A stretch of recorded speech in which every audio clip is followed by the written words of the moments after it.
Hoy, amigos, les ofreceré un documental distinto. No abarcaré a un personaje en específico, y sin embargo, hablaremos de múltiples figuras en torno a un tema central para la libertad del individuo y un derecho inalienable que acompaña a nuestra especie desde tiempos inmemoriales. Me refiero a las armas, al derecho de poseer armas, que llegado el caso servirán para la legítima defensa. Y desde ya vale aclararlo, puesto que vivimos en una época donde abunda la idiocia colectiva, aquí no avalamos absolutamente ningún tipo de violencia y menos aún la violencia armada. Por el contrario, el derecho a las armas es sagrado, porque disuade a los delincuentes de comenzar su agresión o le permite a las personas inocentes defenderse y repelerla. Y además de esta posición, que es la única esperable de un libertario, yo he sido tirador deportivo. Le he enseñado a muchas personas a disparar y siempre he puesto por encima de todo la importancia de la responsabilidad. Las armas son herramientas neutrales que pueden ser utilizadas para someter a naciones enteras y destruir ciudades con guerras asesinas, o por el contrario, para evitar que aquel drama ocurra, para que millones de individuos resguarden su propiedad y el bienestar de sus seres queridos. Así que hoy apunto a demostrarles cómo todo tipo de gobernantes y cómplices siniestros han montado un mito propagandístico, un gran bulo, para favorecer el desarme de los ciudadanos de bien y persuadirnos de que solo ellos, los saqueadores de la clase política, deben detentar el monopolio de las armas y así dominar nuestra existencia. De la mano, por supuesto, de los criminales, los otros criminales, los criminales comunes, que por supuesto nunca soltarán sus herramientas para el delito. Así que, amigos, primero quiero realizar un agradecimiento a una generosa persona que nos apoya en patreon.com/Nicolás Moraz, que suscribe a la categoría de aportes que permite elegir temas de investigaciones y que a través de su generosidad permite que este video, que quizás no sea rentable, llegue a todos ustedes. Así que al concluir, si pueden, no se olviden de retribuir este esfuerzo periodístico en patreon.com/Nicolás Moraz y husmear todas las recompensas que ofrecemos. También pueden contribuir a través de la opción unirse o por superchats, cliqueando en el botón con signo de dinero del chat de este estreno. Por lo demás, les aseguro que incluso si ustedes no usan armas, y es muy respetable, también tienen muchísimo en juego con este asunto. No importa si están en Estados Unidos o en Venezuela, en España o en Argentina, en México o en Timbuktu, lo que verás a continuación te interesa. ¡Comenzamos!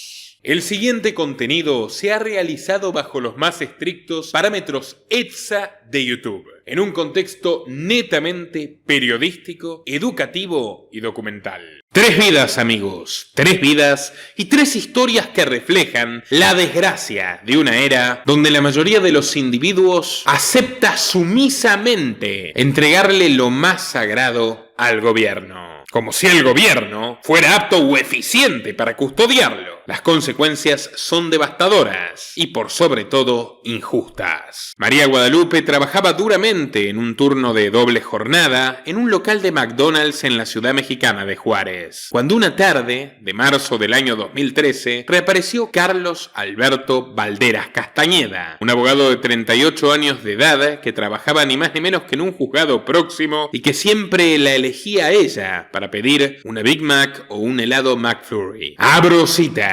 No entiendo cómo una mujer tan bonita como tú puede pasar desapercibida en este sitio, le comentó el abogado, y al ver que la mujer le contestó con una sonrisa, se animó a preguntarle su edad. Ella le contó que tenía apenas 18 años, que era madre primeriza de una pequeña niña, que su sueño era cursar la carrera de criminalística. Carlos apareció impetuoso al día siguiente y se acercó a ella con un contrato y una pluma. Le ofreció un puesto de secretaria con un salario seductor y la promesa de comenzar a sufragar sus estudios. Pasaron unos pocos meses para que la nueva secretaria también se convirtiese en un amante perfecta. Poseído por la pasión, Carlos no tardó en preparar rápidamente los papeles de su propio divorcio, desalojó a su esposa de la casa y una semana después, María Guadalupe ya estaba reemplazando su lugar, utilizando sus aros, mirándose coqueta en el espejo de su tocador y gestando en su vientre la llegada de una nueva hija. Pero amigos, Fue entonces que este cuento de hadas comenzó a aterrizarse.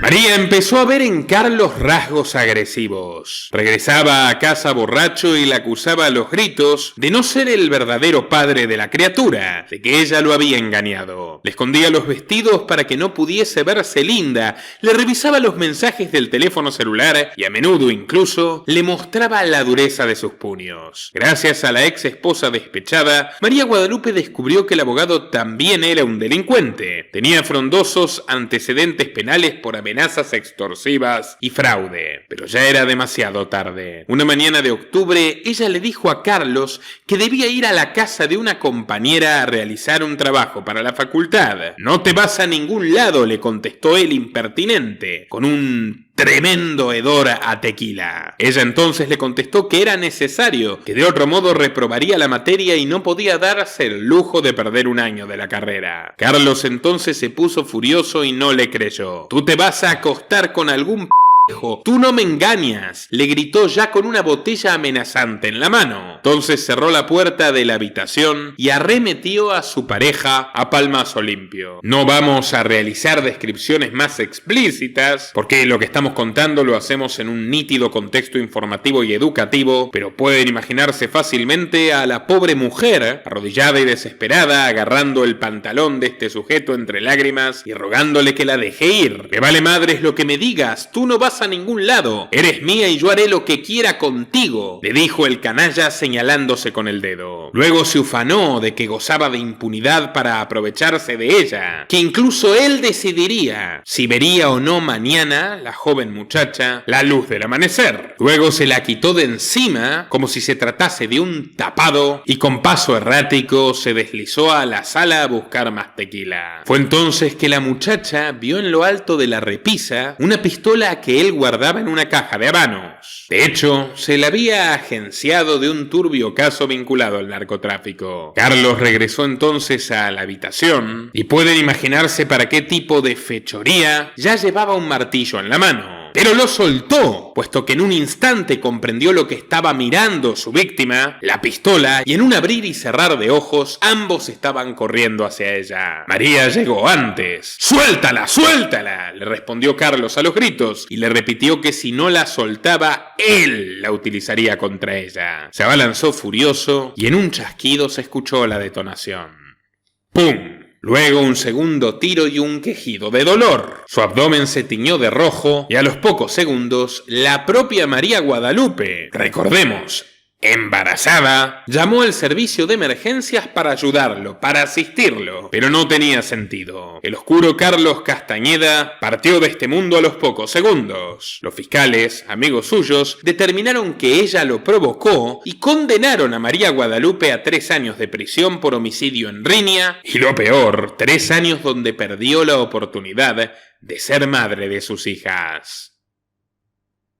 La misma experiencia terrible sufrió Marisa Alexander, una joven afroamericana de Jacksonville que en agosto de 2010 conoció el desenlace más desdichado tras una larga relación tóxica que soportó por años junto a su amigo Rico Gray. Marisa había dado a luz apenas 9 días antes, pero ello no impidió que Gray se ofendiese por los llantos de la niña, le gritase a su madre y amenazase con herirlas a los dos. Aterrada por la furia incontrolable del sujeto, Marisa corrió hacia el garage para escapar, pero la puerta estaba atascada, así que tomó el revólver que guardaba en la guantera de su auto junto al permiso legal y al ver que Rico se acercaba lanzó un tiro de advertencia hacia el techo que lo espantó de inmediato. Entonces llamó al 911 y pidió auxilio desesperada. Los oficiales llegaron rápido y la escucharon atentamente contar todo lo que había ocurrido antes de esposarla y arrestarla por asalto con arma de fuego. Su marido arrepentido confesó en el juicio que él la había agraviado físicamente en el pasado y que incluso había amenazado a esta mujer con terminar su vida y la de su hija. 2 años después, y con Marisa en una celda, el jurado tardó menos de 12 minutos en dar su veredicto. La declararon culpable y la condenaron a 20 años de cárcel. Bajó la ley de sentencias mínimas de Florida. Su niña quedó al cuidado del padre, que tanto odiaba esos llantos. Y pueden imaginarse el triste destino que prosiguió. Nadie, amigos, está a salvo de la injusticia. La noche del 1 de marzo de 2015, dos hombres camuflados con caretas saltaron el muro exterior de una finca española en la localidad de Arafo y con un barrote hicieron trizas la ventana de una añeja casa. Los ruidos de los vidrios despertaron a Jacinto Silverio y a su mujer, una anciana pareja acostumbrada al silencio y a la paz. Mientras uno de los ladrones sujetaba a la pobre señora en la cocina y le provocaba magullones y moretones en sus brazos, Jacinto le dijo al otro que lo apuntaba con un arma que por favor no le hiciese daño, que no pondría resistencia y que lo dejen ir a buscar el dinero para poder irse de inmediato. Entonces se fue a su armario y de una caja escondida y llaveada sacó sus ahorros y un revólver Rubí calibre 38 y regresó a la cocina. Una de las balas dio en la pared, pero la otra acertó certeramente en el cuello de uno de los criminales enmascarados, que se quedó sin aire para siempre. Meses más tarde de aquella pesadilla, Jacinto, que sufrió eritemas y heridas contusas, al lado de su esposa enyesada y de un abogado inútil, o yo como el magistrado, determinó que a pesar del disparo fatal, realizado en defensa propia, existían otras alternativas posibles para estos pobres viejos a la hora de impedir el riesgo que los acechaba. Este hombre de 79 años de edad fue condenado a 2 años y medio de cárcel por delito de homicidio. ¿Cómo diablos llegamos a esto? Los pájaros le tiran a las escopetas. Los buenos son castigados por evitar el mal. Lo cierto es que hay un claro sesgo que condena a estas personas por el hecho de haber utilizado las armas para la más noble razón que pueden ser utilizadas, que es defenderse. Amigos, pronto tendrán las respuestas, ahondando en las decisiones que tomaron los de arriba, los burócratas y lobbies que pretenden poseer nuestras vidas. Y la mejor forma de sacarnos el control sobre ellas es dificultándonos el custodiarlas, el protegerlas, el garantizarlas, ni más ni menos. España administra las armas de sus ciudadanos, y legítimamente, bajo un reglamento de 1993 extremadamente restrictivo, draconiano y poblado de obligaciones absurdas. De allí se derivan condenas infames como la que padeció don Jacinto Silverio, y más aún cuando se quiere ajustar sumisamente al país a los parámetros del Parlamento Europeo. País España, por cierto, que se salvó de las invasiones napoleónicas por el tesón con el cual sus privados defendieron lo suyo, porque el cobarde Fernando VII entregó la nación servida en bandeja de plata. Pero bueno, en 2017 el Europarlamento, que es el gran soviet del siglo XXI,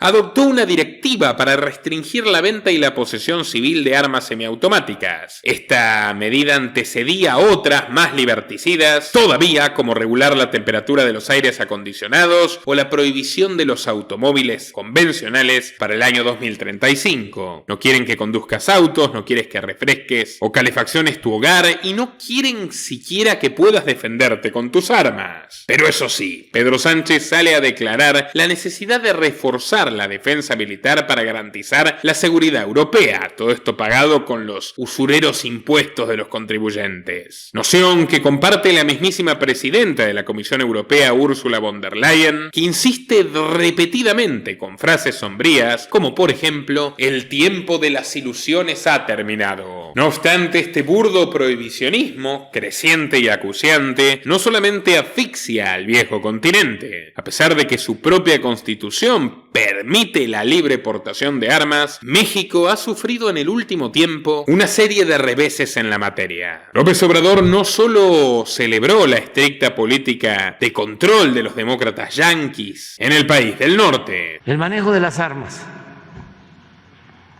o el contrabando de armas. Ayer el presidente Biden emitió una resolución, un decreto para un mejor control en la venta de armas, algo que celebro y qué bueno que hizo sino que antes de entregar su trono también los imitó, enviando una iniciativa a la Cámara de Diputados para reformar la Ley Federal de Armas de Fuego. Su objetivo era reducir la expedición de permisos, que de hecho son muchos menos que en años anteriores, convertir en delito la venta online de armas pese a cumplir con todos los requisitos, prohibir calibres de revólveres y la posesión de silenciadores, equipos de visión nocturna, designadores láser y miras térmicas, para dejárselos exclusivamente a las Fuerzas Armadas de donde salen los principales cuadros de los cárteles como Jalisco Nueva Generación, algo de sobra probado por los expertos. Mientras tanto, su sucesora Claudia Sheinbaum realizó como jefa de gobierno de la Ciudad de México, como alcaldesa, una campaña de 20 millones de pesos para intercambiar pistolas por juguetes. Dime, Claudia, si en un país con 200.000 homicidios en el último sexenio, el de tu jefe Lópezito, la gente necesita defenderse con muñequitas y con legos. Me parece que requieren otra cosa. Y no se equivoquen, en México el derecho a las armas ya está suficientemente restringido para nadar en el océano de sangre en el que nadan. Lo que quiere hacer Morena es empujarlos todavía más abajo. Gustavo Petro directamente las veda. A finales del año 2023 se extendió la medida para que ningún ciudadano colombiano pueda portar armas de fuego salvo la policía y la milicia. Curioso viniendo de un sujeto despreciable que ocultaba su propio fusil homicida desarmado en los pañales de su hijo Nicolás, hoy preso por ser su recaudador narco. Porque recordemos, Gustavo Petro es un terrorista del nefasto movimiento M-19, quien a su vez parece haber aprendido de su vecino el genocida Nicolás Maduro, que en 2013 promulgó la ley del desarme civil, pero curiosamente, elaborada y promovida por un personaje que ustedes conocen muy bien, y que le hizo al régimen de Maduro el mayor favor de toda su historia. Miren, porque una señora llamada María Corina Machado, antes de que se disuelva el Parlamento, de hecho, al inicio del régimen de Maduro, le promovió y le votó la ley del desarme civil. 126 artículos destinados a restringir al extremo la venta de armas de fuego y municiones a ciudadanos particulares y estableciendo a quienes posean armas sanciones con una pena de 7 a 20 años de cárcel. Miren a María Corina promocionándola desde 2012 cuando todavía vivía Chávez. Si hubiese voluntad política, dice en su tuit del 7 de agosto del 12, ya se habría aprobado la ley para el desarme y el control de armas y municiones, y Maduro nada más asumir la consiguió. Gracias, repito, a María Corina, la supuesta opositora más radical, que de la boca para afuera era liberal, pero para algo tan fundamental como el sagrado derecho de defenderse de los criminales, incluyendo los criminales de la tiranía, se olvidó su liberalismo y se portó como una comunista más. Y todavía peor, fue una cómplice absolutamente imprescindible para la formulación de esta ley totalitaria, gracias a la cual Maduro pudo asesinar a 10.000 personas en los últimos 10 años. 10.000 personas indefensas, 10.000 personas inermes y desarmadas, mientras los cientos de miles de efectivos de la Guardia Nacional Bolivariana, la policía y el ejército blanden sus fusiles contra el pueblo. Y las bandas criminales chavistas también. Bueno, María Corina directamente integró la Comisión Mixta de la Ley del Desarme y Control de Armas y Municiones desde 2011, nombrada por el chavismo. ¿Qué diablos puede decir al respecto? ¿Cómo explica este rol que la hermanó a los verdugos de Venezuela, a quienes ahora la buscan, eventualmente para acabar con su vida? Yo conocí personalmente a María Corina Machado en el mes de abril del 2011, concretamente en el Hotel Sheraton de Buenos Aires, donde tuvo lugar un evento doble. Por la mañana, la celebración de la reunión de la Sociedad Montpellerín, y por la noche, el lanzamiento del llamado Tea Party argentino, Libertad Querida. En aquella oportunidad conversamos con Carlos Alberto Montaner, sentado en mi mismo sofá, y le dije a María Corina, que entonces era una líder de segunda línea, que lo único que haría a los venezolanos libres de la tiranía chavista eran las armas. Ella me miró horrorizada. Me contestó que las únicas armas válidas para sacar al chavismo del poder eran los votos. Y miren la hora, fugitiva y en la clandestinidad, aunque en una situación bastante más cómoda que los 10.000 asesinados por Maduro y por los numerosos presos políticos torturados, por ejemplo, en el Helicoide. Todo esto después de que María Corina lidere la iniciativa por el desarme civil que se aprobó justo en el año 2013, que es la piedra angular sobre la cual descansa la dictadura comunista de Maduro y sus secuaces. Se lo recordé hace poco a María Corina en este tuit que ven aquí a mi costado, y a la postre terminó convirtiéndose en el más exitoso de los que he hecho en dicha plataforma. Razones sobran. Y bueno, amigos, las armas que fueron secuestradas a los civiles por la dictadura, con la complicidad indispensable de Machado, que en su cálculo abyecto creía que subirían las acciones de su proyecto político, es decir, si los venezolanos no pueden defenderse con armas, tendrán que depender más de María Corina. Miren el resultado. Bueno, esas armas robadas se les entregaron a los colectivos chavistas, a las milicias paramilitares que realizan el trabajo sucio, por ejemplo, secuestrando, amedrentando o asesinando a manifestantes en los últimos meses. Pero ¿saben hasta qué punto es paranoico Maduro? En los últimos desfiles, sus dóciles siervos marcharon a Caracas llevando fusiles de asalto vacíos, meramente decorativos, ornamentales. Les dio AK-47 sin balas, ante el temor estatal de que se encienda en sus cabezas una chispa de pensamiento crítico y vuelvan los mosquetes contra sus verdugos. Mientras tanto, Venezuela ocupa el segundo puesto entre los países de mayor brutalidad policial del mundo en los últimos años, según un estudio bastante completo de World Population Review. Los oficiales de Maduro mataron 5.287 personas solo en 2018 y solo fueron superados por los matones brasileros de Bolsonaro en aquel momento con 6.160 víctimas. Y adivinen qué, Brasil también tiene una regulación muy jodida que viene del Estatuto del Desarme de 2003 de Lula, un cuerpo legal que otorga autoridades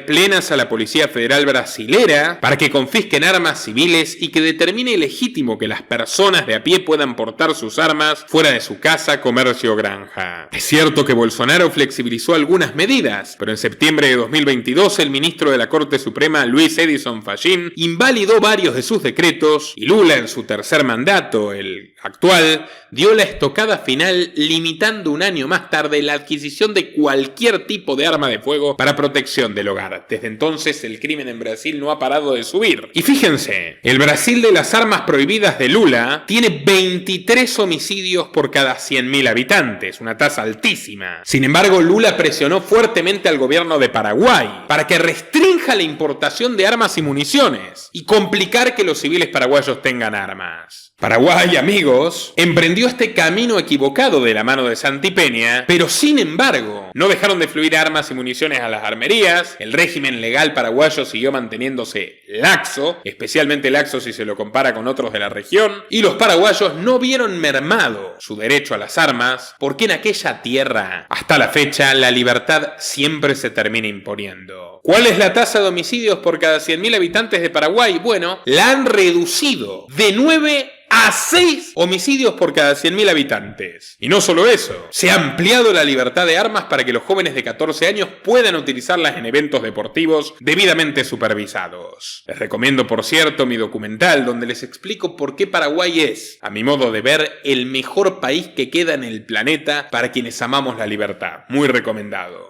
No deja de indignarme las apetencias imperialistas que Brasil conserva sobre tierras guaraníes. Pero bueno, además aclaremos que Brasil fabrica armas y Brasil envía armas a los mercados negros y grises de zonas limítrofes como Paraguay y muchos otros más. ¿Y quiénes son los principales vendedores en el tráfico ilegal de armas? Los militares brasileros, como Bolsonaro, o los que actualmente custodian el despotismo de Lula. Suma y sigo. Si de armas hablamos, no podemos omitir el caso más emblemático y quizás más significativo, porque se trata de la sociedad donde se erige el imperio más influyente de nuestro tiempo. Me refiero, por supuesto, al tío Sam, a los Estados Unidos de América.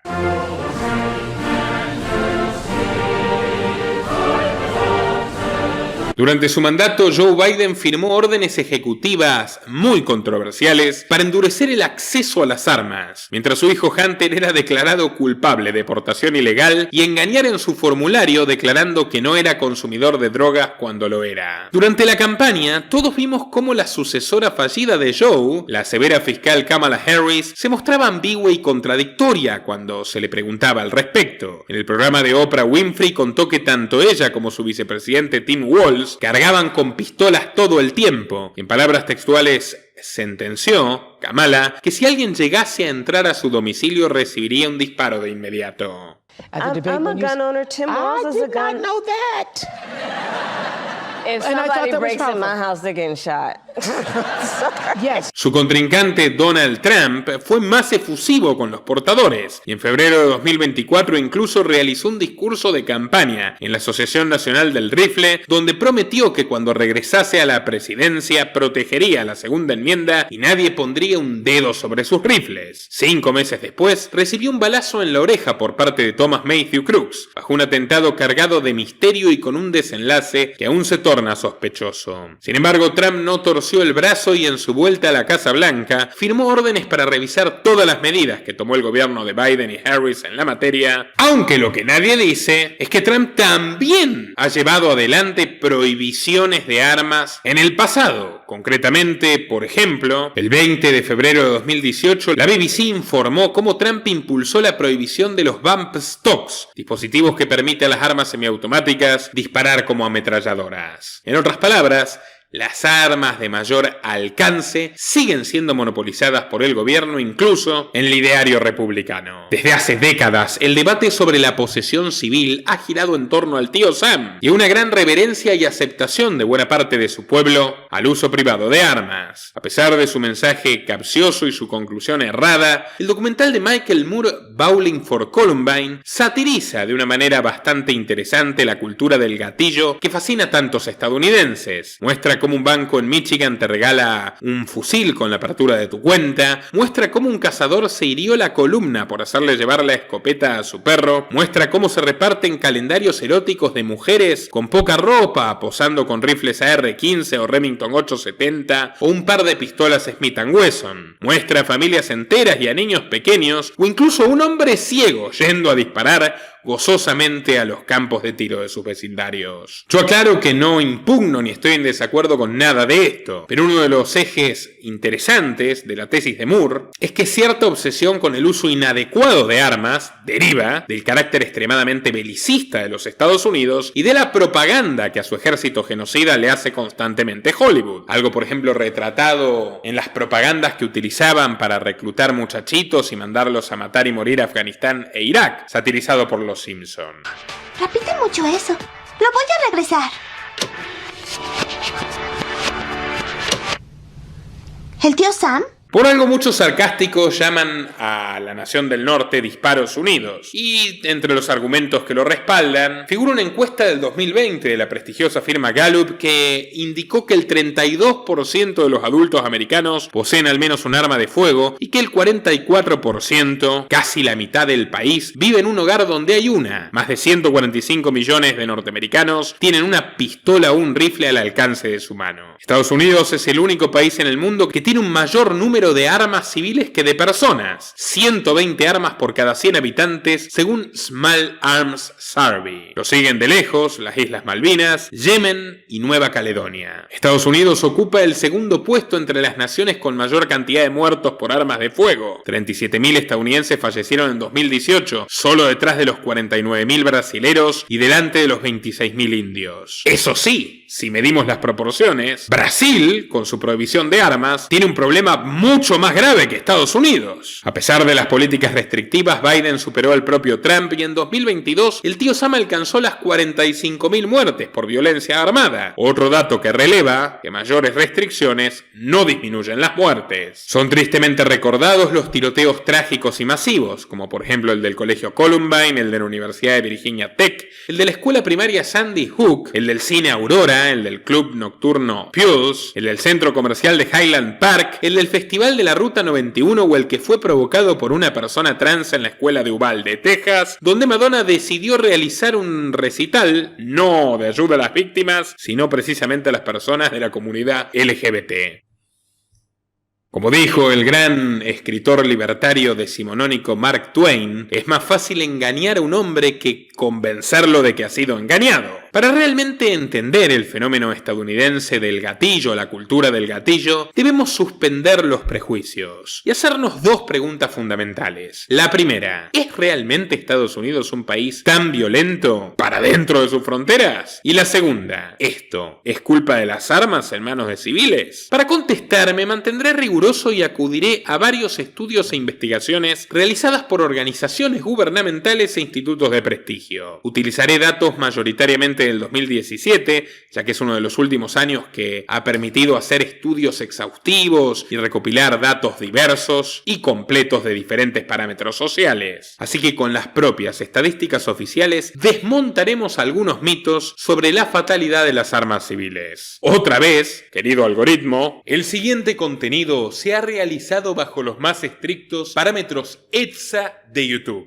en un contexto netamente periodístico, educativo y documental. De acuerdo a la Oficina del Censo de los Estados Unidos, en 2017 el país tenía un aproximado de 325 millones de habitantes. En números del Centro para el Control y la Prevención de Enfermedades, se registraron 2.813.503 muertes causadas. En primer lugar por enfermedades cardíacas, 647.000, cáncer, 599.000, accidentes y lesiones no intencionales, 169.000 y enfermedades respiratorias, 160.000. El propio CDC registró aquel año 63.000 muertes por envenenamiento, 39.500 por caídas, 37.133 por accidentes de auto y 39.773 relacionadas con armas de fuego, incluyendo homicidios, accidentes y personas que se quitaron su propia vida. Es decir, que aquel año una persona tuvo muchas más probabilidades de morir envenenada que por un arma y casi la misma chance de fallecer por una caída. No obstante, los medios de comunicación y los gobiernos del mundo no hacen tanta propaganda en favor de prohibir los resbalones, ¿verdad? Bueno, la prestigiosísima Universidad Johns Hopkins, que la verdad dilapidó parte de esa buena fama años más tarde, en 2020, publicó en 2016 un estudio que señala que Estados Unidos, 250.000 seres humanos habían partido, acompañados por la parca, directamente por errores médicos. Sin embargo, nadie clama que se prohíba a los médicos, ¿verdad? Y bueno, no busco desprestigiar la medicina, soy nieto y sobrino de médicos. Solo quiero poner en contexto las estadísticas. En 2017 las armas de fuego provocaron el 1.41% de las muertes totales de Estados Unidos, equivalente al 0.01% de la población total. Para una sociedad armada hasta los dientes no es mucho. Y si piensan lo contrario, leo su opinión fundamentada en los comentarios. Vayamos más lejos. De esos 39.773 muertes por armas de fuego, 24.292 fueron personas que sucumbieron por su propia voluntad. A buen entendedor, pocas palabras.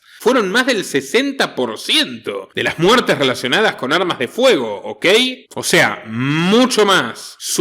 Lo que ya saben, que asesinatos. En cambio, solo 505 fallecimientos fueron resultado de un accidente. Y con semejantes números podemos despejar ese gran miedo imaginario a que proliferen las tragedias hogareñas involuntarias a causa de las pistolas. ¡No! La libertad de armas no genera una multiplicación de accidentes. Por supuesto, debe seguirse insistiendo en que los portadores sean responsables y que se tomen todos los cuidados necesarios, intentando que los desenlaces fatales terminen en cero. Mi punto es desmitificar la falaz idea de que la mayoría de los portadores civiles son homicidas psicópatas ignorantes, tal y como nos lo presenta la catastrofista prensa progre. El censo oficial marcó que en 2017 la población adulta de los Estados Unidos alcanzaba los 253 millones, de la cual alrededor de 84 millones estaban armados. Aquel año el CDC informó que habían ocurrido 14.452 homicidios relacionados con armas de fuego, un 0.017% del grupo de la población que porta armas, a lo largo de 50 estados. Una cifra minúscula. Y la tendencia a la generalización no solamente es tóxica y empaña los datos duros, sino que es sistemática. Una encuesta realizada por el Pew Research Center concluyó que el 72% de los portadores de armas sostuvieron que las poseen por razones de seguridad, y solo una pequeña facción de los encuestados indicó que habían utilizado alguna vez su arma para defenderse de un asalto o ataque. En otras palabras, no solamente hablamos de gente pacífica, sino que se subraya el efecto disuasorio. Las personas que portan armas tienen una muy pero muy baja probabilidad de ser asaltadas o atacadas, precisamente porque son los mejores posicionados para defenderse. Les presentaré no uno sino varios estudios académicos y estadísticos que respaldan de lleno mi punto. Hablo de las investigaciones del criminólogo de la Universidad Estatal de Florida Gary Kleck. Hablo del estudio del año 2000 de los profesores Don Cates y Gary Mauser titulado El mito de la criminalización de las armas. Hablo de la publicación en la Universidad de Harvard del año 2004 que se titula Armas de fuego y violencia, una revisión crítica. Hablo de las comparativas que Ryan McMaken publicó en Mrs. Wire en 2019. Todos los estudios arriban a la conclusión de que la relación entre la posesión civil de armas y la violencia no es clara ni es uniforme y depende de múltiples factores de contexto, como la estabilidad institucional, el grado de corrupción de la sociedad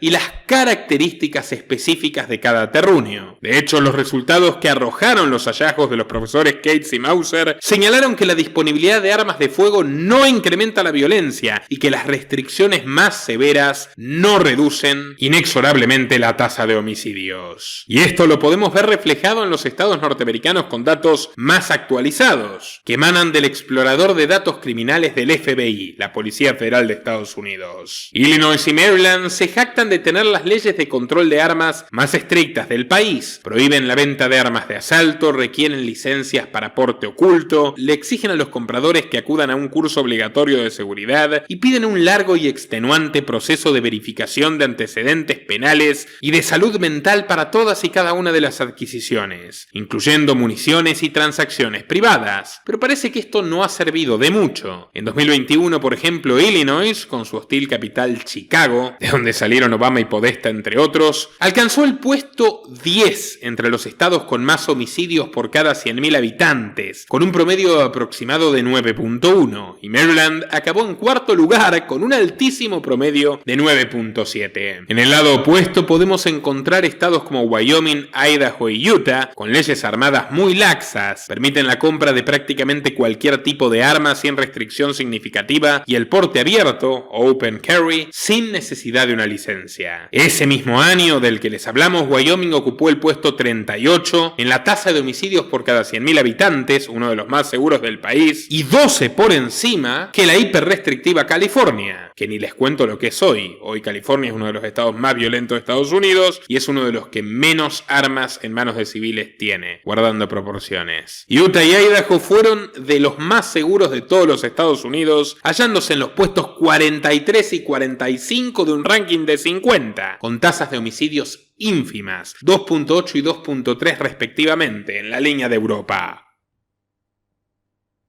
Salgamos del paradigma norteamericano, viajemos a Europa y analicemos el fenómeno en otra nación, una nación que goza de excesiva buena prensa, a veces injustamente positiva, y esa es Suiza, la Confederación Helvética. A pesar de hallarse en una región convulsa, rodeada de vecinos beligerantes y atravesada por los conflictos más sangrientos de la historia, Suiza tiene entre la lista de razones legítimas para presumir su absoluto pacifismo.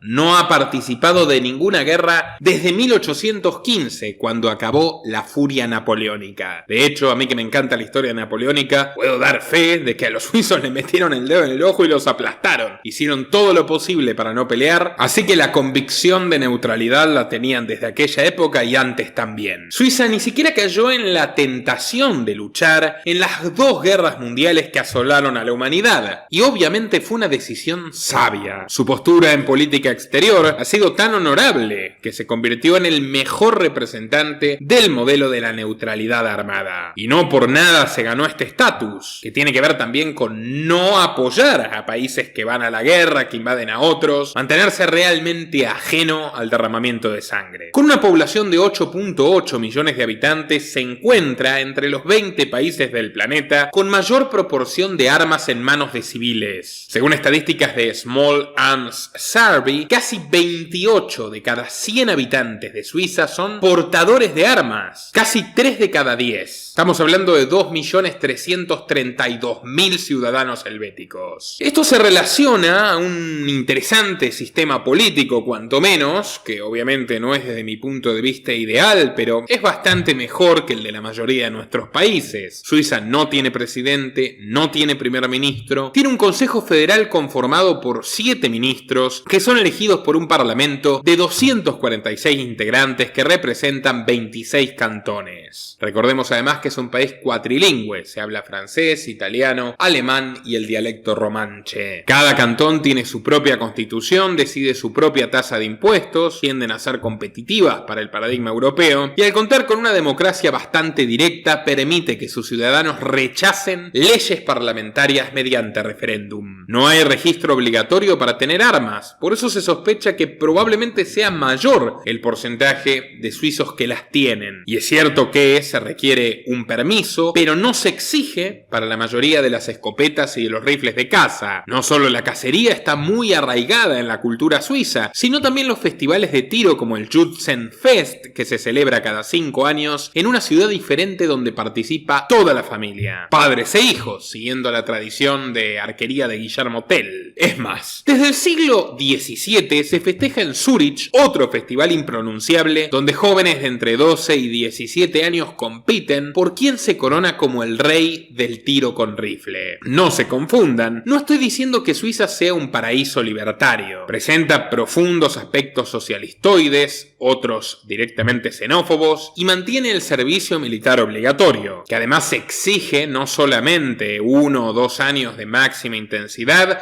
sino también un servicio de ciertas semanas cada año hasta los 45. Pero bueno, en los últimos tiempos se ha limitado a 32 semanas el servicio obligatorio suizo en su fase más intensa para la mayoría de los conscriptos, así que ya han quedado atrás los 24 meses habituales, que por ejemplo es el plazo que se le exige a los esclavos de la dictadura cubana, 24 meses, 2 años de servicio militar, y también quedan bastante lejos de los 32 meses de los sionistas asesinos, genocidas, masacrapalestinos. Incluso hoy el servicio obligatorio suizo es menor que el que exigen los muchachos de Singapur, una autocracia islámica que la Heritage Foundation trampista presenta como un país muy libre. Bueno, no lo es. Si quieren que hablemos de países libres, le he dedicado un documental entero al que considero el más libre de todos. Naturalmente no es europeo. Muy recomendado mi documental sobre Paraguay y además la oportunidad que tiene de convertirse en potencia mundial, aunque ya ha sido uno de los países que más rápidamente redujo su pobreza en todo el planeta. Sigamos. Los suizos compensan la obligatoriedad del servicio militar con una baja cantidad de soldados profesionales efectivos. Su cuerpo militar profesional es de apenas 5.000 oficiales, el equivalente a 0.057% de su población, un número bajísimo si lo comparamos otra vez con la teocracia terrorista de Israel, que tiene una población similar de 9 millones y medio de habitantes, pero cuenta con 170.000 soldados efectivos, 34 veces más que Suiza, que a diferencia de otros países le permite a su gente quedarse con los rifles y pistolas cuando concluyen el servicio. Es una suerte de recompensa.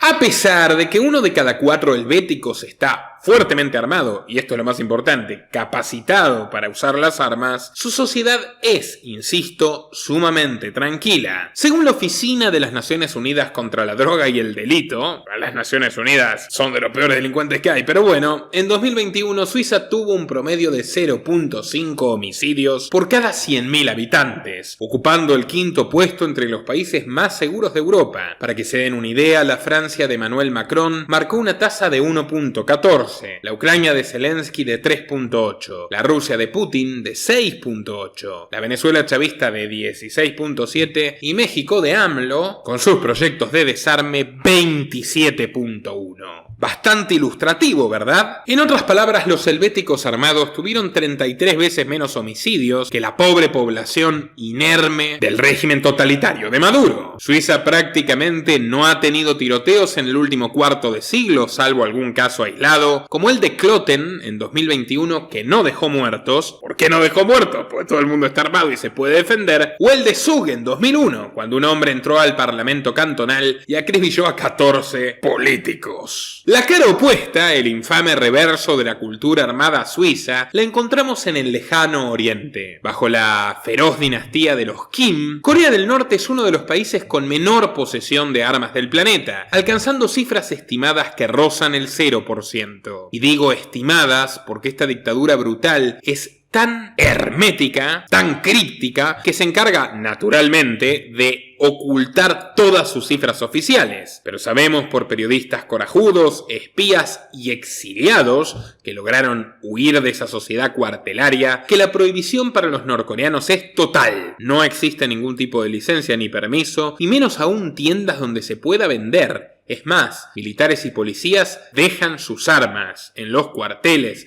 y en las comisarías en lugar de en sus hogares. Como los lacayos venezolanos de Maduro, como los sirvientes nicaragüenses de Daniel Ortega, los únicos civiles que pueden portar son los miembros de la fuerza paramilitar conocida como la Milicia Roja Obrera y Campesina, que es armada por el propio Estado con fusiles de asalto, subfusiles, morteros, granadas, lanzacohetes e inclusive tanques y cañones antiaéreos, que inclusive se exhiben en desfiles donde se le rinde culto a la personalidad de Kim Jong-un. 당의 사상관철전 당정책 공리전의 선두에서 조선노동당원의 영예와 기계를 힘있게 떨칠 투지에 넘쳐있는 당중앙 결사홍리의 제1친위대 별동대.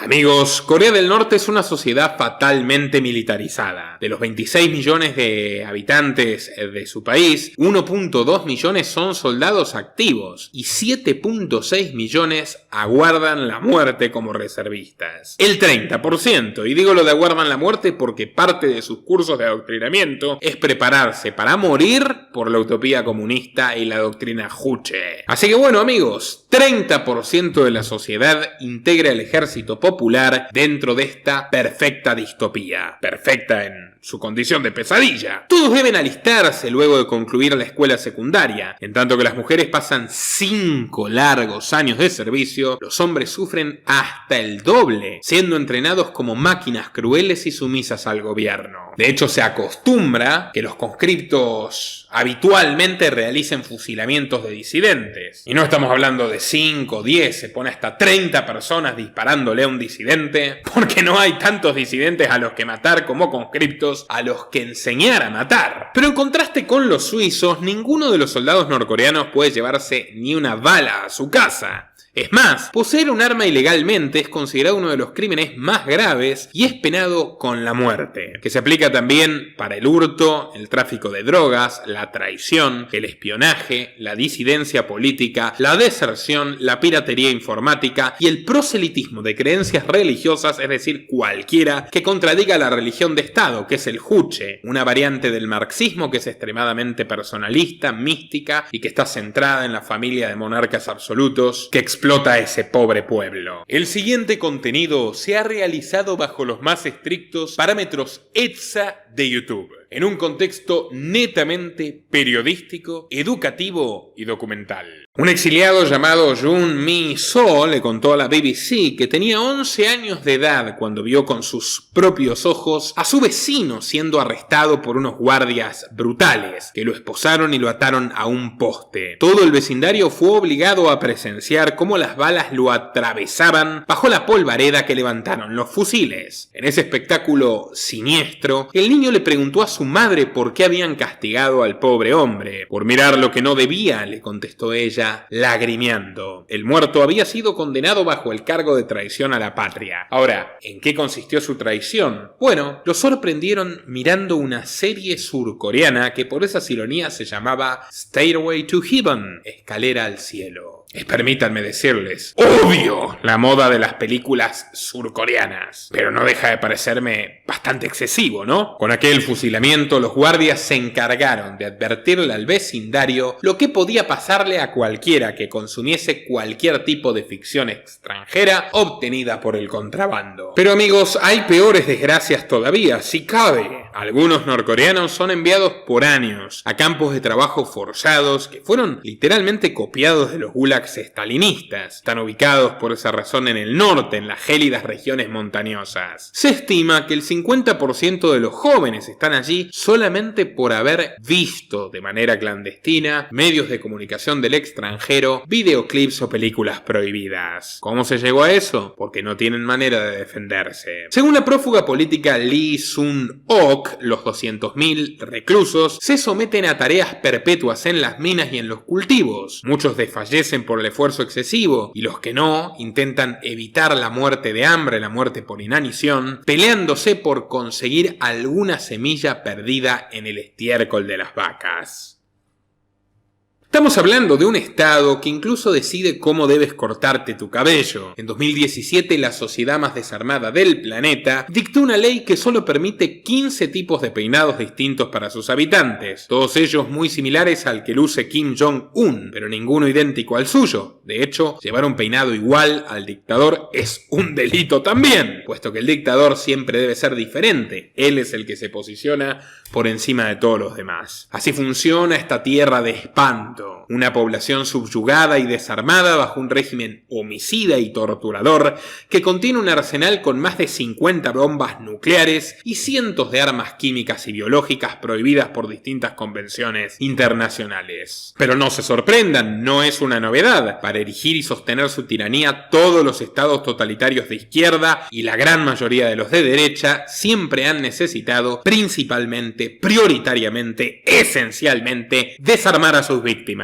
Ya mencioné el reciente caso de Venezuela, aunque la mejor demostración la ofrecieron las 3 peores dictaduras del siglo XX. Una de las primeras medidas que tomaron los bolcheviques rusos en la efervescencia de su revolución fue conquistar las armas de la población para prevenir cualquier levantamiento en su contra, y hubo muchísimos levantamientos. Hicieron redadas masivas para quitarle a los civiles los rifles de cerrojo, los revólveres Nagant, los fusiles de caza, las bayonetas y las granadas. Uno de los más obsesivos en ello, esto es muy curioso, fue León Trotsky, general del ejército rojo, genocida de la masacre de Kronstadt, y quien terminaría huyendo del stalinismo tras que le retiren su pistola, pero de todas formas el agente español Ramón Mercader le reventó la cabeza de un martillazo en México, donde se exilió. Pero bueno, volvamos a 1918, cuando Trotsky andaba robándole las armas a la gente casa por casa, matando a cualquiera que tuviera una pistola o un rifle, sin preguntarle mayores precisiones. En aquella época el Estado Rojo ya había decretado la nacionalización de las armas, y Lenin había prohibido en forma taxativa, incluso por discursos radiofónicos, la posesión privada, excepto por supuesto para los miembros de la Cheka, que es la policía secreta persecutoria que integraban los 200.000 delincuentes más feroces de todo el país. Cuando Stalin sucedió a Lenin y tomó el trono comunista, intensificó las medidas, integrando la prohibición de las armas en el nuevo Código Penal y castigando en gulags con trabajos forzados extremos a quienes escondiesen siquiera una bala en sus hogares. Incluso se reportaron casos, que por ejemplo narra Soselskin, de gente que fue detenida por tener una ballesta medieval, cuchillos o sables. Los alemanes se sintieron inspirados en los comunistas, en muchas cosas, pero en esta también. Recordemos que Hitler fue un militante de partido izquierdista con algunas lecturas marxistas que decidió configurar un socialismo nacional. Pero bueno, incluso antes de que el Partido Nacional Socialista, insisto, socialista,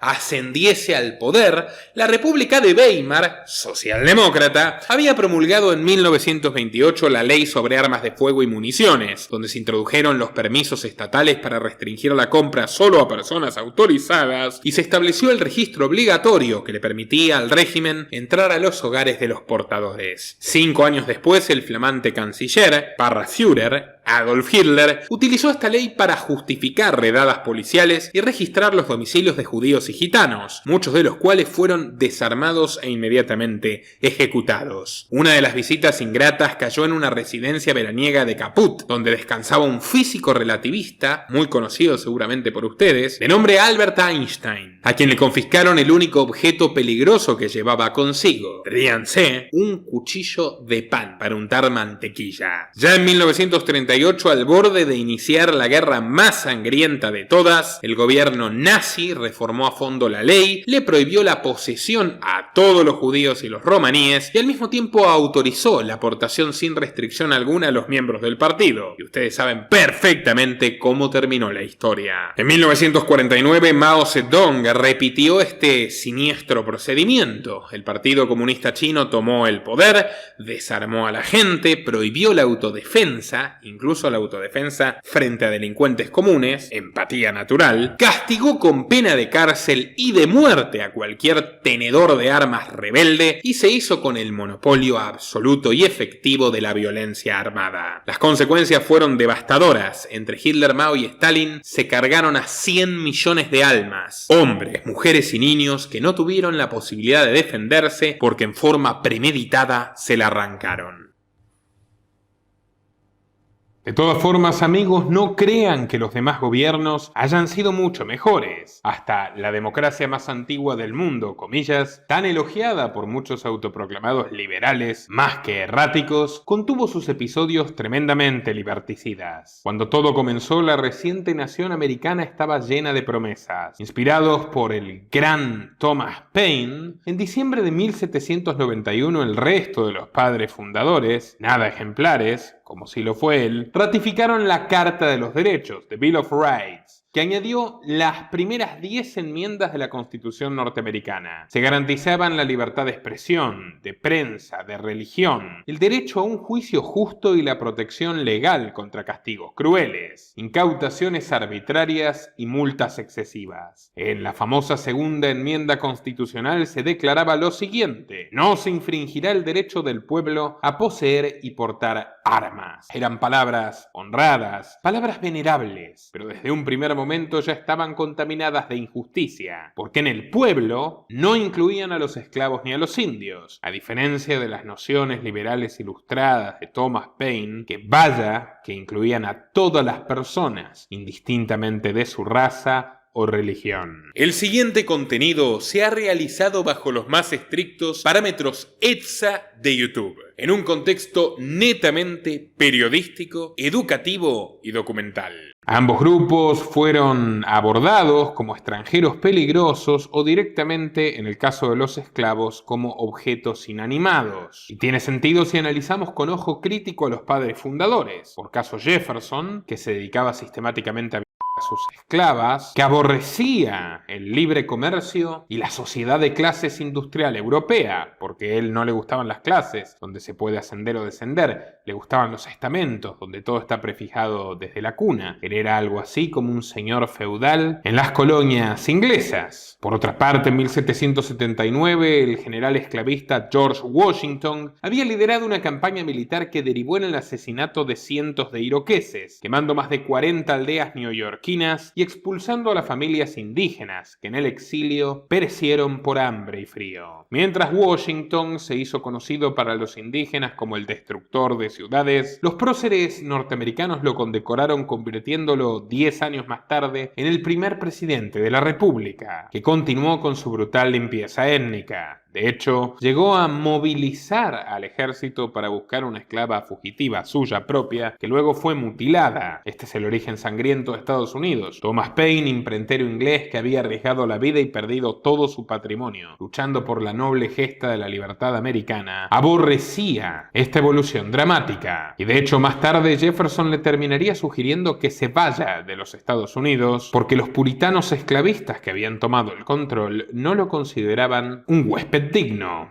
aunque Paine es el verdadero fundador de ese país. Volviendo a Washington, desde la batalla de los árboles caídos, donde 1000 soldados yanquis vencieron y acribillaron a 2000 indios a lo largo del río Maumee, el general firmó el Tratado de Greenville, obligando a las tribus a ceder sus tierras y entregar sus mosquetes de mecha y sus rifles de repetición. Pasarían más de 140 años para que los indígenas fueran considerados ciudadanos estadounidenses con la ley de 1924, y sin embargo varios estados como Arizona, Nuevo México y California le siguieron vedando por décadas la aportación de armas. Qué casualidad, ¿no? 3 estados bastante progresistas. Al fin y al cabo el progresismo ha sido una coartada extraordinaria para los racistas, ingenieros sociales y genocidas como Bill Gates. Aprovecho para recomendarles el documental más completo que hemos hecho sobre Bill Gates. Es el documental más completo del mundo sobre esta figura macabra y cada uno de sus crímenes extendidos a lo largo de nuestros países, incluyendo México, España, Argentina, por supuesto, los Estados Unidos y mucho más. Muy recomendado, háganse el tiempo de verlo. Todos los secretos de Bill Gates, el villano número 1 del mundo. Por otra parte, me gustaría hacer un comentario, ¿no? Es particular cómo perseguían los infames supremacistas blancos que fundaron Estados Unidos a estos pueblos indígenas, acusándolos de ser bárbaros. No sé si lo sabían, pero los fundadores de las colonias, es decir, los abuelos de Estados Unidos, de quienes Washington y compañía descendían, eran, claro, los fundamentalistas protestantes que se subieron al barco Mayflower y se fueron de Inglaterra camino al Nuevo Mundo. Eran puritanos extremistas, eran religiosos delirantes y, entre otras cosas, adherían al comunismo que emana de cierta lectura de los evangelios, al punto que se lanzaron a esa travesía sin redes, porque estaban convencidos de que Dios proveerá. La mitad murieron de hambre en el camino y la otra mitad murió cuando llegaron, porque su sistema de cultivos colectivos era extremadamente precario. Entonces sobrevivieron en base a robarle un depósito de maíz a los indios. Los indios norteamericanos, o por lo menos muchas de esas tribus, como retrata el gran economista e historiador económico Murray Rothbard, eran bastante individualistas, tenían propiedad privada, eran bastante pacíficos, tenían unas cabañas notablemente acogedoras y eran bastante más pacíficos y humanistas en promedio de lo que era, por ejemplo, la sangrienta civilización azteca. Entonces, los puritanos del Mayflower vivieron gracias a haberle robado maíz a los dueños de esa tierra, que eran los indios americanos, con una organización relativamente equiparable al anarquismo de mercado. Y claro, luego, esto lo cuenta el propio Bedford, si no recuerdo mal, el gobernador de los puritanos del Mayflower, terminaron cediendo a la realidad, abandonaron el comunismo religioso y entonces los convenció de comenzar a cultivar en forma individual, a que rija una propiedad privada y que los que producen más tengan más y los que producen menos tengan menos. Eso tornó sus manos mucho más oficiosas, las tierras se hicieron mucho más productivas, básicamente se enriquecieron tras descubrir el capitalismo en forma tardía, y lejos de hermanarse, que es lo que hubiera hecho un buen liberal con los indígenas, comerciar con ellos, coexistir pacíficamente, decidieron exterminarlos. Así que bueno, ya ven, ese espíritu autoritario norteamericano combatiendo siempre contra todo lo bueno que se le puede ocurrir a sus habitantes desde el minuto 1. Lo que hemos visto en las administraciones Biden y Trump no es la excepción. Pero bueno, volvamos. Estados Unidos nace, es una república, es una democracia, pero solo para los varones WASP, White Anglo-Saxon Protestant, y el resto de la población no es considerada humana. Si a los indígenas le fue mal, ni hablemos de los pobres afrodescendientes. La mayoría de los estados racistas del sur poseían leyes que les impedían a los esclavos cargar sus propias armas, y solo algunos estados del norte le permitían a los libertos, es decir, a los esclavos que habían comprado su libertad o que se habían establecido en el norte y obtenido su supuesta libertad, solo algunos estados del norte le permitía a los libertos, que les mencioné, portar armas con permisos muy especiales y restringidos, y de hecho visitas periódicas de los inspectores del gobierno a los domicilios de estas personas por su color de piel. En Ohio, por ejemplo, las armas no estaban prohibidas para nadie, pero empezaron a implementar un perverso esquema opuesto, el de restringir la legítima defensa. Si un afroamericano era atacado o desarmado por un caucásico, la ley no le permitía testificar contra él. En otras palabras, había impunidad para matar a los afroamericanos que estaban armados. Y tenían razones para estar armados, como podrán darse cuenta. Estaban rodeados de violentos paranoicos y racistas que los querían muertos. Ni siquiera la guerra civil de 1865 pudo convencer a muchos gobernantes de que cambien esto. Estaban a ambos bandos podridos por el rencor.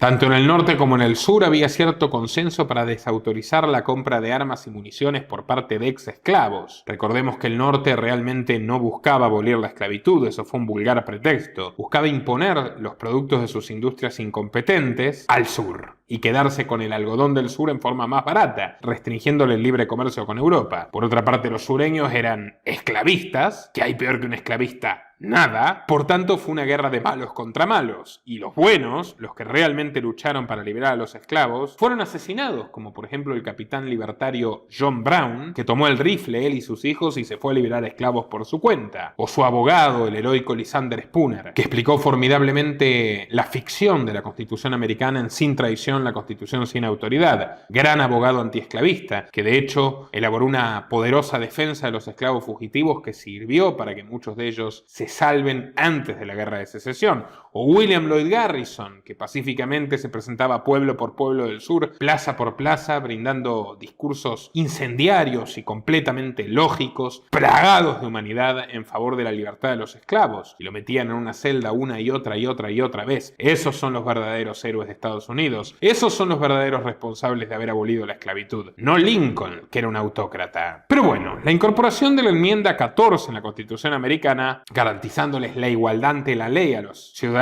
de origen africano, desató la cólera racista. Pese a que esto no se había traducido en que le permitan tener armas, es decir, que esa igualdad de derechos sea real. Adivinen quiénes integraron el primer movimiento norteamericano que promulgó activamente por un control totalitario de todas las armas por parte del gobierno federal. Bueno, los muchachos del Ku Klux Klan, esta espantosa banda criminal supremacista y violenta que buscó con prédicas y terror a través de los hechos quitarle las pistolas y los fusiles a la gente de color para poder lincharla más fácil.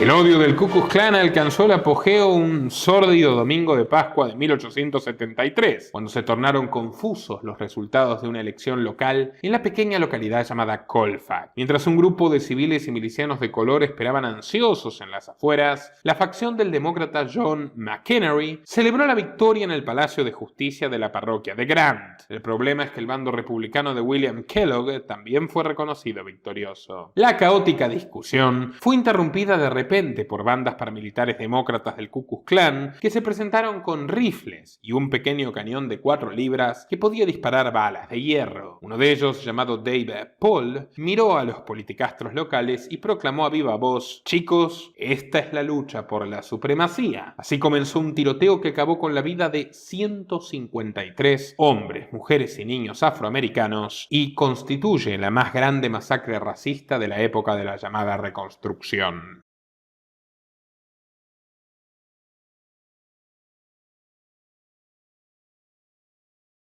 Entre 1876 y 1965, las pérfidas leyes Jim Crow se convirtieron en la base del control armamentístico estadounidense. Al principio estuvieron orientadas a legitimar el segregacionismo racial en todos los lugares públicos: escuelas, hospitales, baños, parques, autobuses, medidas horripilantes que un joven senador de Delaware llamado Joe Biden llegó a defender hasta entrada la década del 70, él y muchos otros execrables supremacistas, tanto demócratas como republicanos. Sin embargo, durante las primeras décadas del siglo XX, estas leyes repulsivas acabaron extendiéndose para segregar a otras minorías, como concretamente los mexicanos. En el suroeste existían escuelas exclusivas para niños mexicanos, y cuando sus padres campesinos eran sospechosos de insurrección, lo cual era un cargo extremadamente ambiguo en tiempos del dictatorial Franklin Roosevelt, los Rangers, la policía militar tejana, desarmaba a estos mexicanos americanos y los encarcelaba durante días enteros. Anticipándose a los nazis, en 1924 los gobernantes de Virginia establecieron la llamada regla de una sola gota, una ley repugnante que negaba la posibilidad de matrimonios mixtos. Pero escuchen esto: cualquiera que no tuviese pura sangre caucásica, según la norma, no podía podía casarse con una persona considerada blanca, pero su definición de personas blancas excluía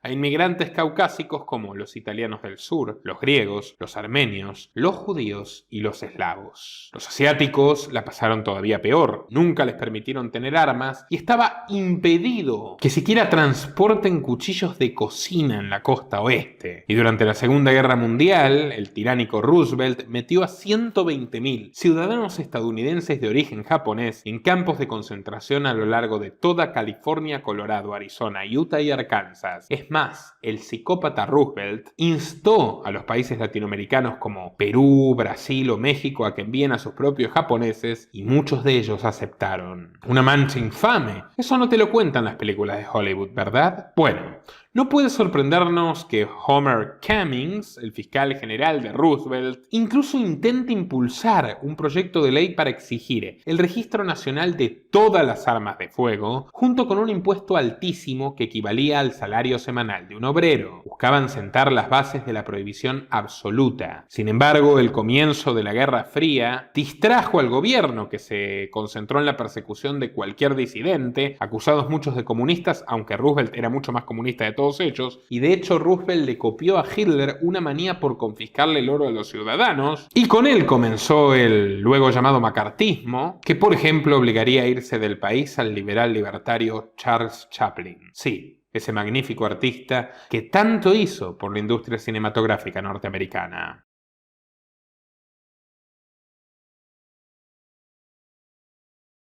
Pero todo esto, amigos, cambió con las sospechosas muertes de varios líderes políticos que no le agradaban del todo al Estado profundo. Empezamos con el asesinato de John Fitzgerald Kennedy y hace poco revelamos la verdad definitiva del caso en este gran documental que también les recomiendo. ¿Quién mató a John Fitzgerald Kennedy? Luego vino el atentado contra Robert Kennedy, su hermano menor, que también había sido fiscal de su gobierno y se candidateaba a presidente, y el disparo fatal que cegó la vida del honrado activista Martin Luther King. No por casualidad, meses después de estas tragedias, el Congreso promulgó la Gun Control Act, GCA, que prohibía la venta, la compra, el uso y la posesión a una serie de grupos sociales, ciudadanos con antecedentes penales, y recordemos que en Estados Unidos hasta recoger agua de la lluvia es delito en algunos estados, el sexo anal lo fue tanto para homosexuales como para heterosexuales hasta el 2002, pero también privaban de armas a los ex internados en instituciones mentales, y los locos represivos americanos metían a los gays en instituciones mentales hasta el año 92, los consumidores de sustancias peligrosas, una lista infinita, los rechazados por las Fuerzas Armadas, como por ejemplo Donald Trump, que en esos años no podía tener un arma si lo quisiera, incluso cualquiera que tuviera pie plano y no pudiera cumplir con las exigencias del leviatán genocida norteamericano, se quedaba sin armas para sí, los inmigrantes sin visa y los antipatriotas, entre comillas, que renunciaron a su ciudadanía estadounidense. Como Bobby Fischer, el único campeón mundial de ajedrez que tuvieron. Por primera vez en la historia se crearon entonces largas listas de prohibidos, utilizando criterios federales para desarmar a individuos específicos. La policía entonces tenía potestad de entrar a las casas, confiscar las armas y arrestar a cualquiera de los enlistados que fuera encontrado con un arma de fuego. 8 años después, mientras Gerald Ford y Nelson Rockefeller continuaban su infame guerra contra las drogas, Washington D.C. fue todavía más lejos y dictó la ley más estricta conocida hasta la fecha. En aquel distrito ningún civil podía adquirir una nueva pistola. Toda arma debía estar registrada por el gobierno estatal y estaba prohibido llevarlas cargadas incluso dentro del hogar, sin una razón válida. Bill Clinton prosiguió con esta línea y en 1994 incluyó dentro de su ley de control de delitos violentos una prohibición federal que impedía a los civiles la fabricación de rifles de estilo AR-15 y cargadores de munición con alta capacidad. Solo los señores de la guerra, los dueños del military complex de la industria armamentística americana, podían entonces construirlos y venderlos. Mientras tanto, el Dr. Mark Rosenberg, director del Centro Nacional para la Prevención y el Control de Lesiones, realizaba una campaña propagandística contra los portadores de armas, haciéndolos ver como asesinos en potencia y hablando de que la posesión de armas era una suerte de patología, un sucio vicio, un hábito personal repulsivo. Y es que Estados Unidos siempre te hace la propaganda antes de aniquilarte, ¿verdad?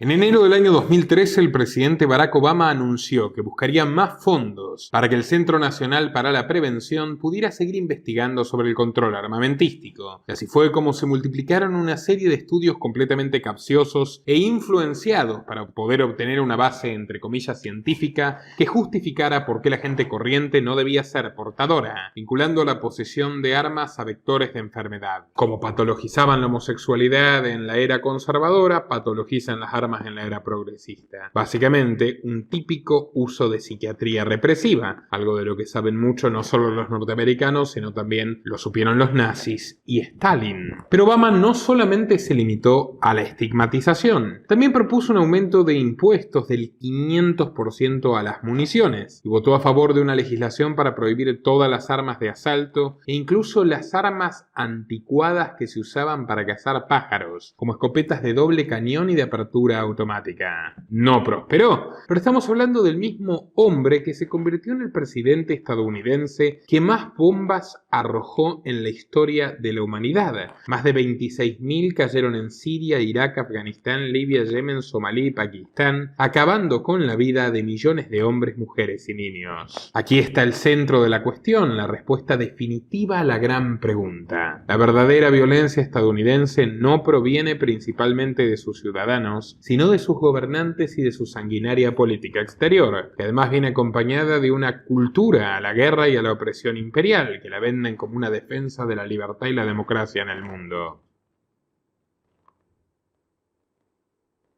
Desde sus inicios, Estados Unidos ha pasado de un aparente aislacionismo que nunca fue tal a constituirse como una superpotencia militar destructora que se ha fundamentado en dos principios complementarios. Por un lado, la doctrina Monroe con su famoso eslogan América para los americanos, que fue elaborada en 1823 por el presidente John Quincy Adams, quien determinó que cualquier tipo de intervención de los europeos en el continente americano en su conjunto supondría un acto potencialmente hostil contra Estados Unidos. Esta postura paternalista y pseudo-solidaria llevaba implícita una mucho más macabra, la del destino manifiesto, una doctrina que respalda el derecho de la nación norteamericana, presunto derecho, a expandirse a través del dinero y la pólvora sobre los territorios no conquistados de todo el hemisferio occidental. Ya no bastaba la ocupación de tierras en Texas o California, también era legítimo anexarse Canadá, México, Cuba o Nicaragua bajo cualquier medio, ya sea con tratados o con armas. Pero cuando comenzaron a intervenir otros lugares del globo, parece que se volvieron más perezosos, porque hace más de un siglo y medio que sus gobernantes se justifican, repitiendo casi siempre las mismas frases trilladas: la defensa de la democracia y la protección de la seguridad nacional.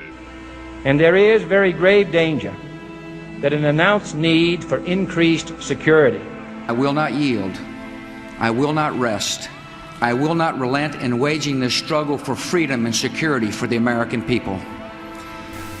I ask that the Congress declare that since the unprovoked and dastardly attack by Japan on Sunday, December 7th, 1941, a state of war. Un estudio de la investigadora Sidita Kush arroja que desde su independencia, Estados Unidos ha participado en cerca de 400 conflictos bélicos, entre guerras, intervenciones militares y operaciones encubiertas, y la mitad de ellas se han llevado a cabo desde 1950.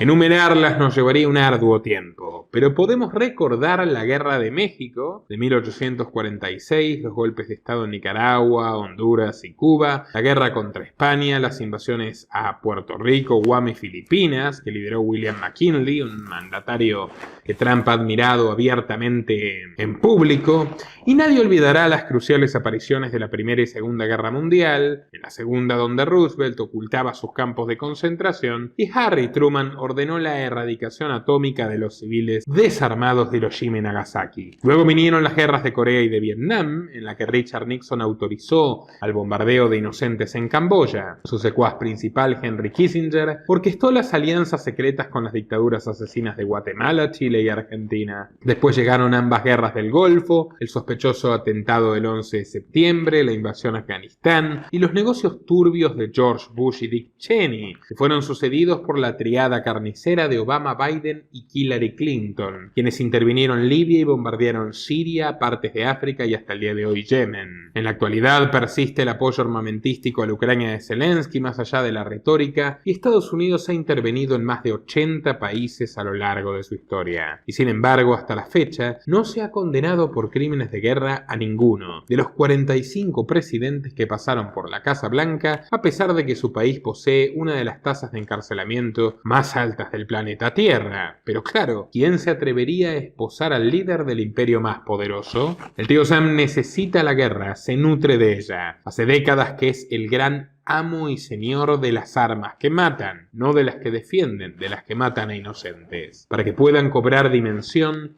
según el Instituto Internacional de Investigación para la Paz de Estocolmo, el CIPRI, entre 2019 y 2023 mejoró su cómodo primer puesto como el principal exportador mundial de armas militares, con el 42% del cupo mundial, muy lejos del 11% de Francia y Rusia. Casi la mitad de las armas que utilizan los gobiernos del planeta para emprender y prolongar batallas homicidas surgen del complejo militar industrial norteamericano, cada vez más cartelizado. Hoy Lockheed Martin, General Dynamics y Northrop Grumman son tres cárteles monstruosos absolutamente asociados al gobierno desde su fundación, que venden sistemas de lanzacohetes múltiples como el HIMARS, sistemas de defensa aérea como el Patriot y el Javelin, aeronaves militares F-35 y F-16, tanques M1 Abrams, fusiles de asalto y pistolas, granadas, morteros, drones y muchísimo más, dentro de un abominable mercado corrupto que llena los bolsillos de estos mercaderes de la muerte. Según el Departamento de Estado, solo en 2024 recaudaron en ventas directas unos 314.000 millones de dólares. La ONG ACLED calculó que ese mismo año hubo en el planeta 56 guerras que implicaron a 92 países y el deceso de 223.000 seres humanos. En 55 de las 56 se usaron armas estadounidenses.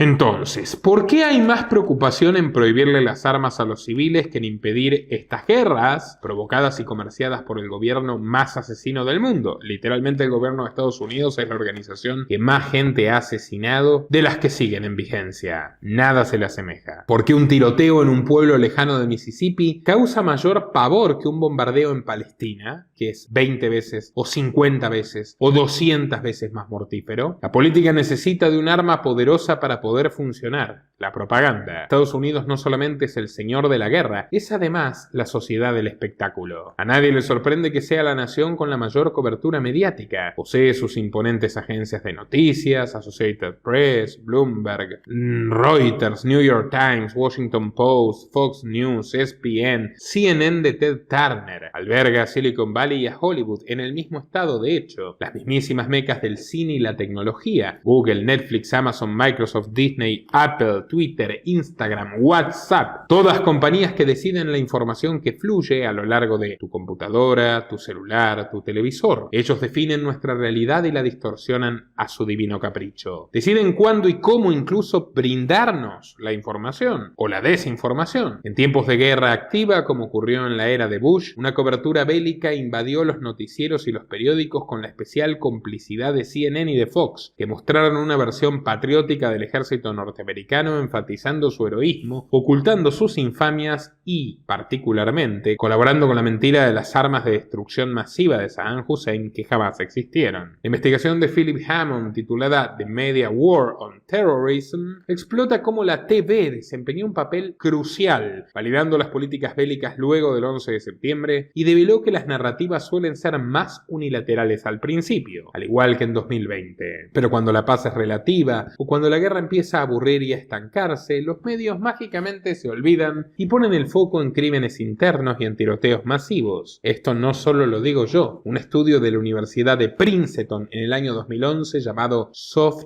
News Goes to War, las noticias blandas van a la guerra, señaló que aunque las guerras a menudo reciben una cobertura prominente en los primeros días, las tragedias locales terminan capturando más la atención del público debido a su cercanía emocional. Otros artículos de 2017 y de 2019 explican que se tiende a cubrir la desgracia aún más cuando están involucradas víctimas de clases medias y altas y cuando los victimarios poseen motivos ideológicos o religiosos. Pero lo más importante es que detallan un mecanismo de los medios muy eficaz: repetir la noticia como un bucle para que se multiplique y parezca todavía más grave. Se ha demostrado que este fenómeno puede incrementar temporalmente el apoyo a leyes de control de armas, aunque los efectos van disminuyendo con el tiempo. El propio documental de Michael Moore reveló la manera en que los noticieros y los periódicos quieren inculcar un estado de miedo constante en la audiencia, exagerando hasta el ridículo todos los peligros en los que se encuentra el hombre promedio occidental. Los dulces regalados por extraños pueden envenenarte, las escaleras mecánicas pueden mutilarte, cuidado donde nadas porque un tiburón puede morderte. Más de 500 historias sobre violencia en el lugar de trabajo aparecieron en los diarios solo durante 1994 y 95. Un periodista amarillista del Tampa Bay Times preguntó: ¿cómo puedes estar seguro de que la persona sentada a tu lado mañana no traerá una UCI a la oficina y te acribillará? ¡No puedes!, respondió con fatalidad.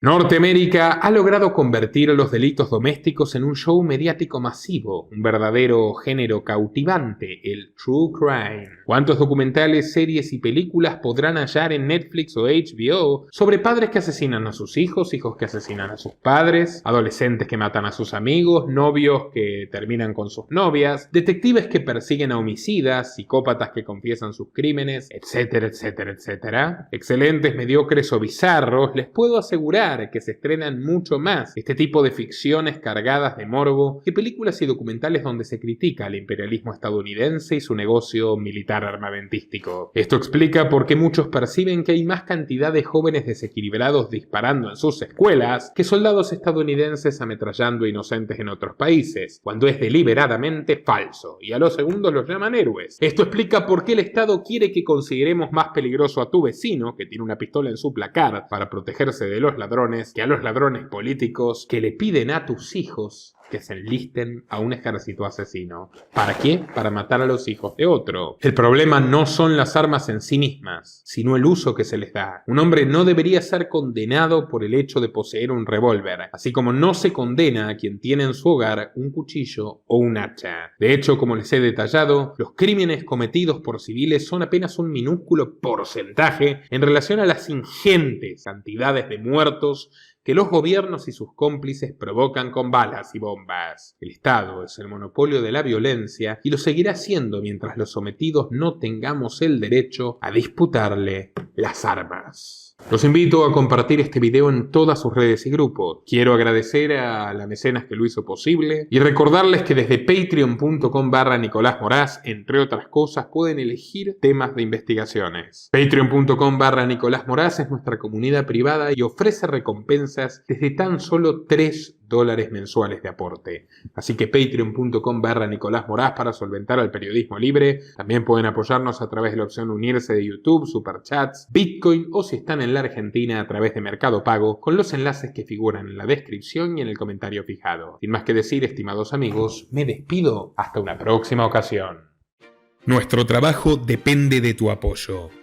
Para que siga siendo posible, realiza tu aporte desde tan solo $3 por mes a través de Patreon, en los enlaces que figuran en la descripción o en el comentario fijado.